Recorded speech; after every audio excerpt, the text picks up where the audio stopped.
Well, I got me some cookies cut, and I cut me a few extra. I thought I might make a couple of them, maybe even 3 of them, to put over there by the fire ring and maybe put over by the back porch, uh, just for outside use, you know.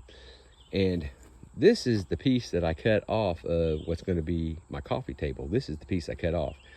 That piece is so heavy, it was all I could do to get it from the ground up there, which is less than, what, maybe 20 inches, maybe? That sucker's heavy. I know this much, when it goes to moving this big old slab around, I'm gonna be using my Harbor Freight hoist a lot. And my brother, he has a neighbor, a friend of his, that turns wood. I guess he has a lathe. I've never been to his house. And I spotted these two, and I thought I'd get those for him. I just kept all the extra wood I could, so if the old boy wanted to make it bigger or do something with it, he could. And then this one right here, it's pretty big. It's pretty big. And I got my mess, or I've got to clean my mess up over here now, but I rolled that big log back up there and put this one up here out of the way. And I'm fixing to pick up all this bark and stuff. And my grass is not horrible, but it's a little stringy, if you can see across there.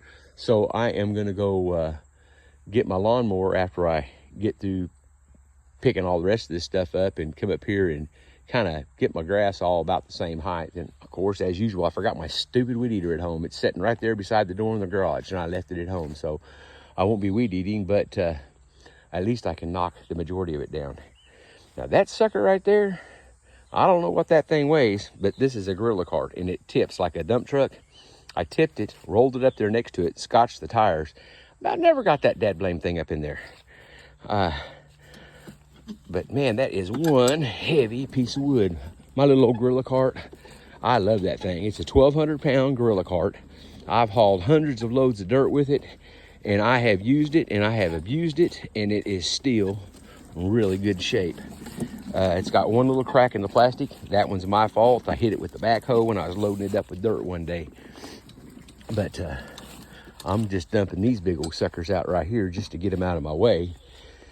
And I took the rest of those pieces that come off of that are small enough I could handle them pretty easy, and I put 3 of them at a time in that gorilla cart, and I hauled them. I'll show you real quick. Let me just walk over here. I don't know, a month or so ago, my wife got a bag of flower seeds and she asked me to put them out up here. I just kind of walked down this ditch, and I haven't weed eated or anything because I was hoping my trees would come up. But here's some of the flowers that we got from that package, I guess. I think that one right there is off of the front porch of my house. It's Morning Glory, I believe is what that's called. And I've noticed some more of it. This is Russian sage, and this should get really big and really pretty. And I checked it, and that ground is just as moist as it could be. But then I come over here and I checked my rain gauge. My rain gauge didn't have a drop in it. So I don't know when it rained, and maybe just the water evaporated out of it since the last time it rained, but it's completely empty. And let me take you over here and I'll show you what I did with all that wood. My mimosa trees are coming up over here, and they're looking pretty good, pretty good. I dug a hole a while ago to put a deal on the ground, and I went down maybe 4 or 5 inches, and this ground is just soaking wet, but it's just clay. But I took all those logs that, like I said, I could handle pretty easy, and all I've got is an electric splitter. That's a pretty big piece. I just threw them all in here, and I'll just burn them. It'll take 4 or 5 fires to finally get all that burnt out of there. But I think that thing is 4 foot 7 inches across, and it's around 14 inches tall. So I'll give you an idea of just how much wood that is. That's a lot of wood. A lot of wood. Take you over here and show you this real quick.